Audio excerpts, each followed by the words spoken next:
Welcome everybody to my YouTube channel, International Master William Pascal. This is video chess training on YouTube. Please don't forget to subscribe and like. So I'm starting a series here on the greatest games of all time. The first one I've chosen to do is a legendary battle between two world champions. Playing white, one of my favorite strategic players of all time, and I think one of the most instructive, Mikhail Botvinnik, who is also the most influential player probably on Garry Kasparov.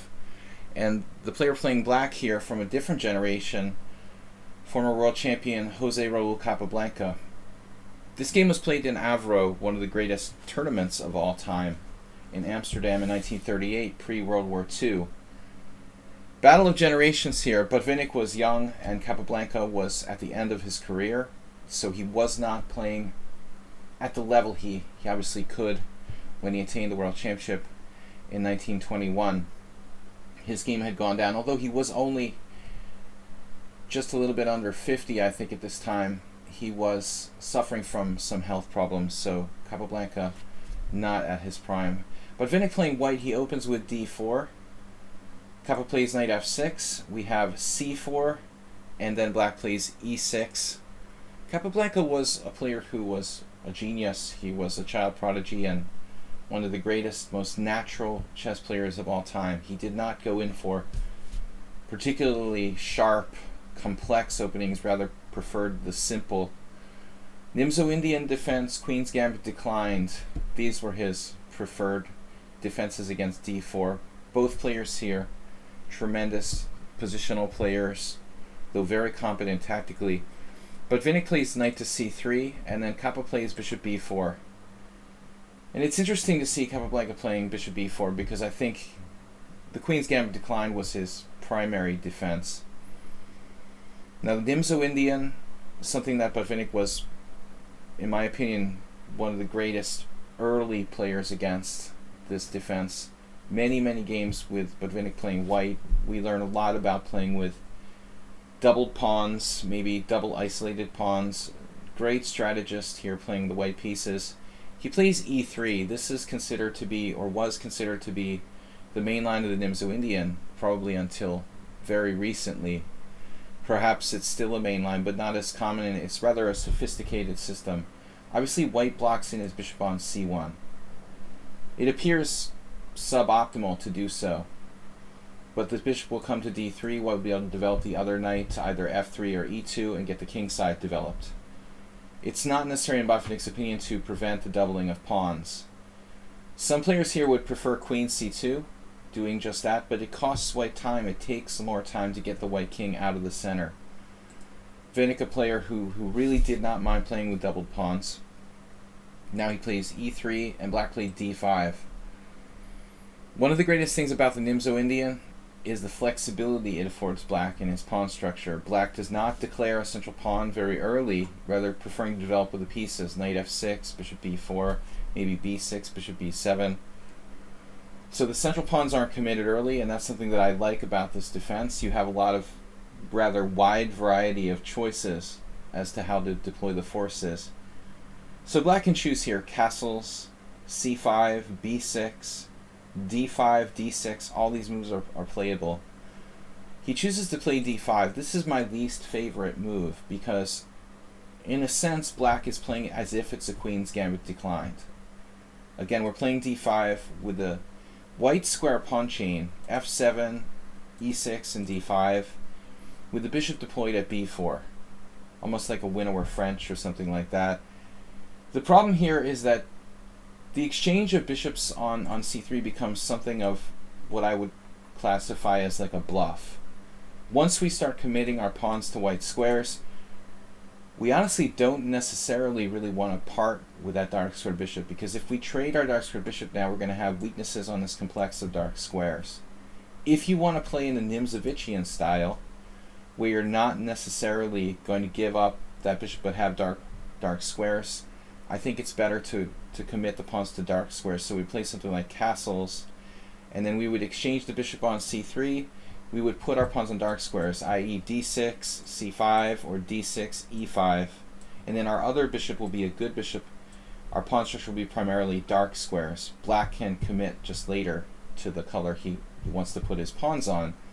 So this early d5, it's really, I think, not the optimal way to play the Nimzo Indian, and more in the flavor of the Queen's Gambit. And now Botvinnik tries to take advantage of that by a3. He's saying, all right, if you want to trade your dark square bishop, be my guest, because you're going to have dark square weaknesses for the rest of the game.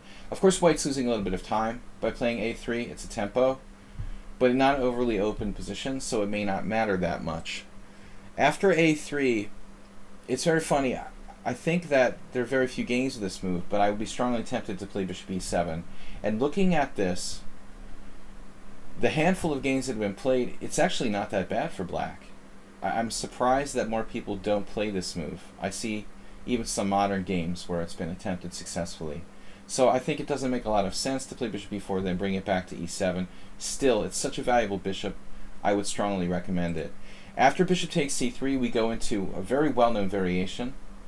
Black's willing to trade the dark square bishop, but going to try to play a position where he's hopefully going to be able to exchange off his white square bishop.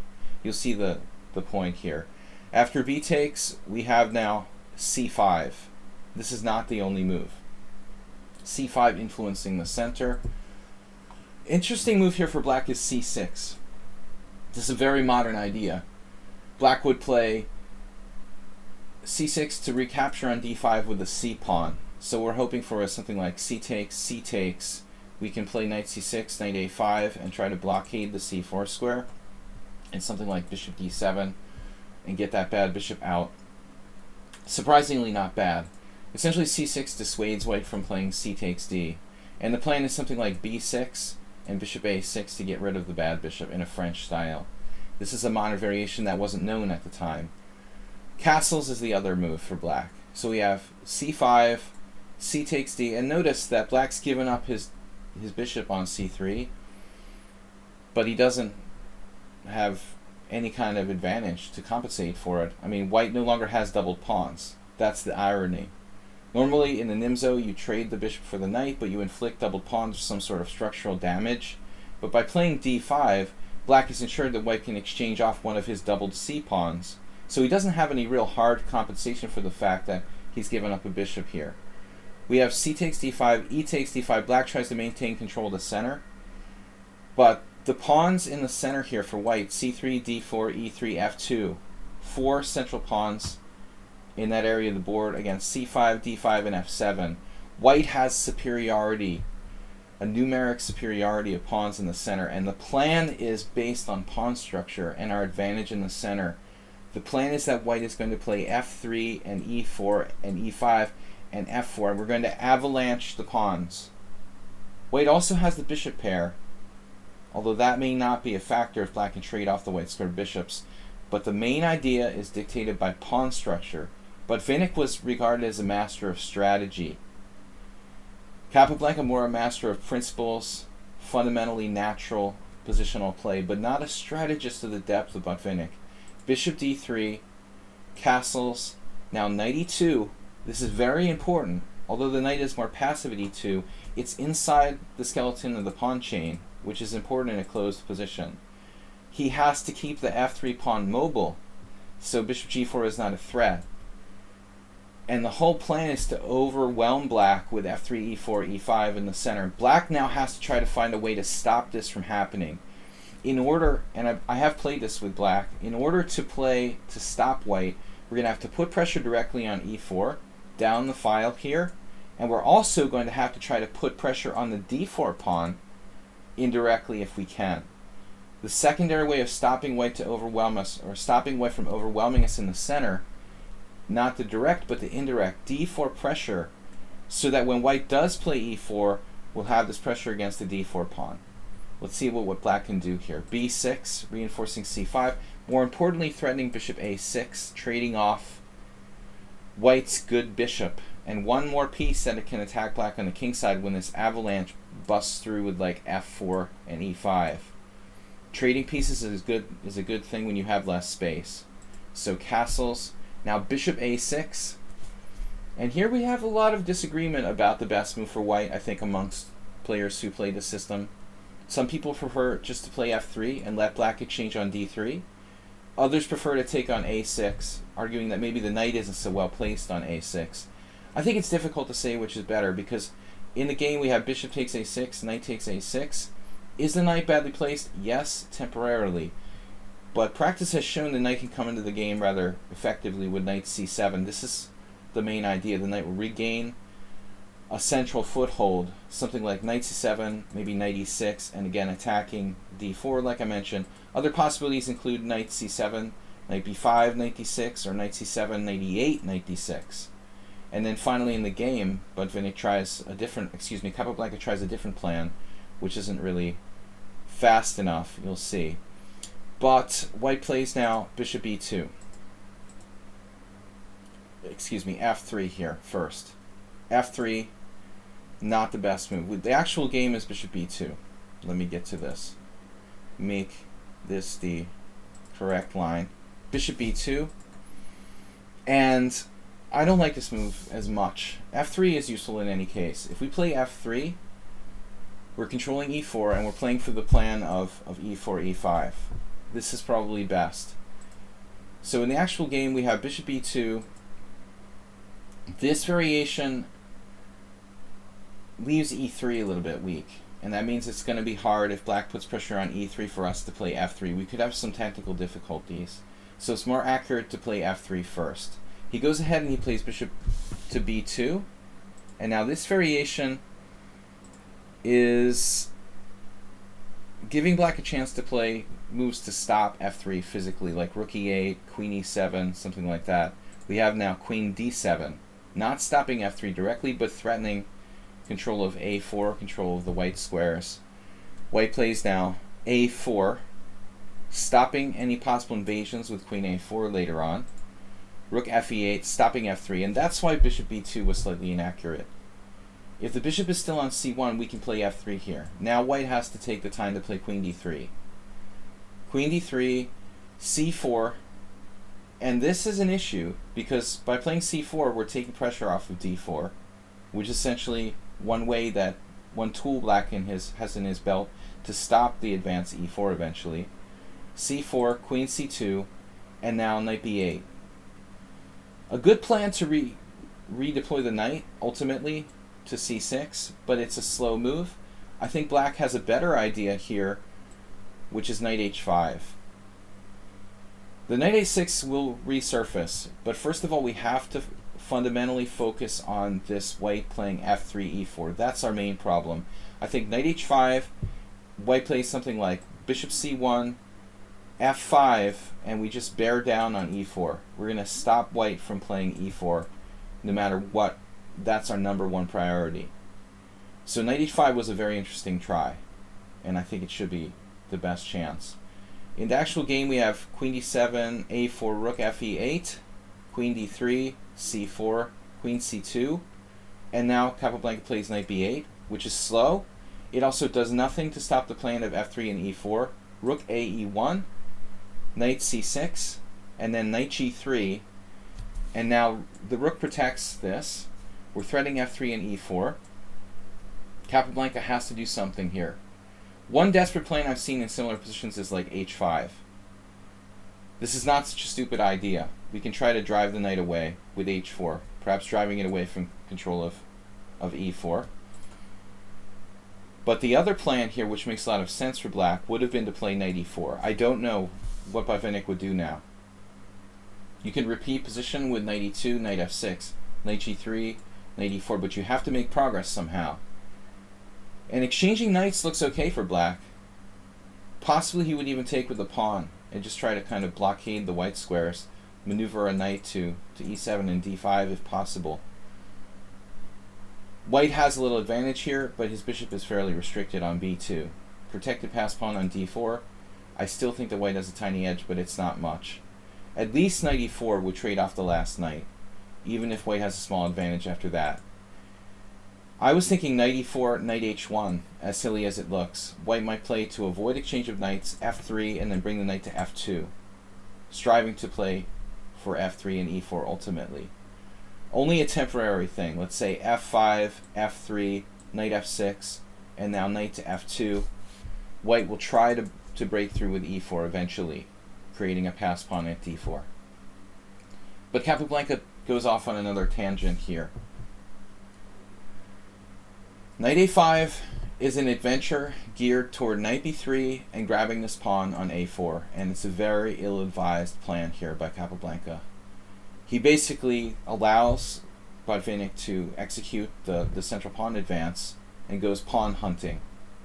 Knight a5, f3, knight b3, and you see the rook is now on e1, so the a pawn is targeted.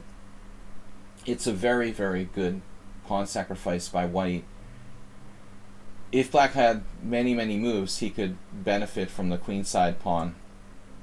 Queen is a pawn, but it's going to take forever. So you see here e4 and the pawn roller. And that's the entire plan behind white's opening. Queen a4, e5, now knight d7, and most players would not have beaten Capablanca here. But Botvinnik in his prime was not most players. And this is one of the strongest tournaments of all time. Black is threatening knight c5 now, exchanging queens and then implanting a knight on d3. So Botvinnik sidesteps that. If you play f4, you walk into knight bc5, forcing either this or an exchange of queens, in which case black is still in the game. But he sidesteps that with queen f2. Now there's no way you're going to trade pieces. Your knight is marooned on b3. The queen is out of play on a4. White migrates all the pieces to the king's side and starts a very strong attack with f4, f5. Capablanca saw this. He thought he could defend. And it's actually, only a superhuman effort by Botvinnik that wins the game. After this, he tries to blockade with f5. So the plan is g6 and f5. Correct here. Try to make the white dark squared bishop bad. Play with two knights in a closed position. g6, f4, and now f5, blockading.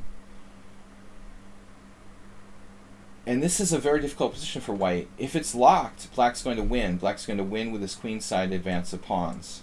If you can't break through here with white, you're lost, because you've lost the pawn on the queen side.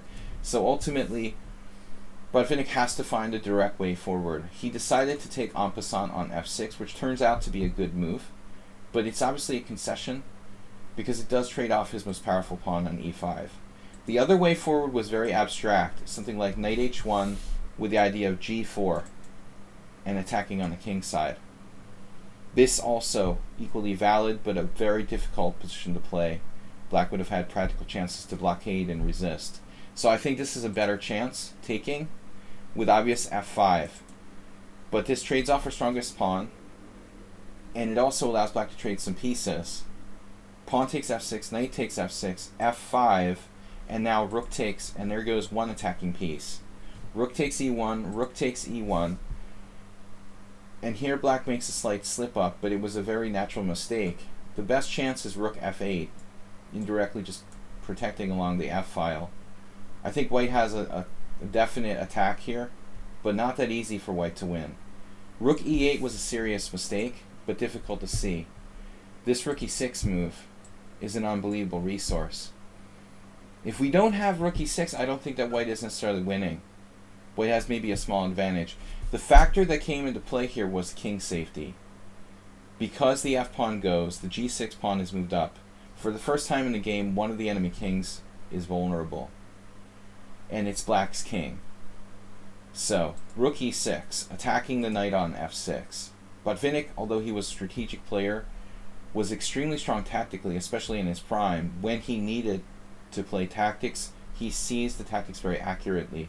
Rook e6, forcing move, attacking the knight. Now how does black defend? If king g7, there's a whirlwind of tactics. Rook takes f6, this didn't happen, but it's all forced, and I'm sure that Botvinnik saw it. He sacrifices on f6, king f6, he takes on g6 with check, king takes, queen f5 check, now he has to go to g7, and now knight h5 check, and black's nearly in a mating net. He would have to go to h6, because if king h8 he's in the corner, he gets mated on g7, king h6, and the attack here, this bishop is liable to come into the game, believe it or not. h4 with an overwhelming attack and mating threats against black. Just for your entertainment, I showed you the best possible variation here. Rook g8, g4. queen c6, and now bishop a3. Oops, that bishop's in the game. Bishop here. He's guarding against that with a knight, but the f8 square is indefensible. Black is in a mating net. Here, bishop f8, literally forced mate. Check, queen g5, and then mate. There's nothing that he could have done to stop this. So, after rook e6, black can't simply just ignore it. He has to trade rooks, and white gains a very dangerous pass pawn on e6, as well as the loose knight on f6. Threats on f7, obviously, devastating. So, king g7 forced. At first glance, it looks like, well, black's up a pawn in an endgame. White has a strong pass pawn, but it's not that clear. But the problem is the black king isn't safe. Ultimately, queen f4. There are threats of knight f5 check, followed by queen g5. A temporary piece sacrifice. There's also the incursion at c7, and there's also the power of the pass pawn in general. Botvinnik's actually winning here. Queen e8, probably the only move, and the only really big inaccuracy that Capablanca made the whole game was the following move. He should have played queen c7 check, forcing the black king back first to g8, and then attacking the loose knight with queen e5. And we would have had a position basically akin to what happened in the game. This was a very minor inaccuracy. In the game after queen e8, we have queen e5. Believe it or not, white is actually winning now with a nice little trick. Queen e7. And he's looking for this type of stuff, knight h5 or knight f5. He was threatening those moves. Now queen e7 defends the knight a second time. And it looks like white is at a standstill, but he has this devastating sacrifice, bishop a3, forcing the black queen away and sacrificing a piece temporarily, actually two. It's unbelievable. So this is why I think this is one of the greatest games of all time. One of the most beautiful sort of aesthetic and forcing combinations amongst the world champions. I think this was one of his most elegant games. Bishop a3 against the veteran former world champion Capablanca. Black has to take, and then a second sacrifice with knight h5. It's unbelievable. And notice that the black has threats against the white king, but we have the ability to move up. We're not getting back rank mated. So black has to take a second piece, check. I don't think it matters if you go to h8 or f8 here. Either way, it's basically the same thing. King f8, queen f6 check. White is down a piece with a crushing pawn on the 6th rank. If you play king e8, it's simply mate in 2. Check, king d8, and checkmate on d7. So you have to, Capablanca has to go to g8. And there's no direct mate because we're controlling the f8 square. So queen f7 check, king h8, there's no mate directly. He could probably win, but he plays first e7. He could also win with queen f7, but I don't think it would change the result. This is the same thing. And luckily, he had to calculate, by the way, all the way through this final stage where black has a million checks. But there's no perpetual check. And the knight on b3 is just like a decoration. It never moved again. The irony was it never moved again once it went to b3. Queen c1 check, king f2, queen c2 check, king g3, queen d3 check, king h4. And we just walk up and take the pawn, because after king takes h5, if you try to play queen g6 check, the funny part is we just take it, and then the queen can't be stopped anyway. So it all wins for white. King takes h5, he starts to run out of checks. Check, king h4, check, g4. And that's the reason why it's game over. There's no more checks other than e1, king h5, checks are done, and black is facing queen f8 mate. Practically no defense. The only conceivable defense here for black would be like h6, creating another square for the king, and now we would just play like queen g6 check, and then promote a new queen with check, with mate in just a few moves. So, after king h5, Capablanca here rightfully resigns. This is basically a second queen coming to e8.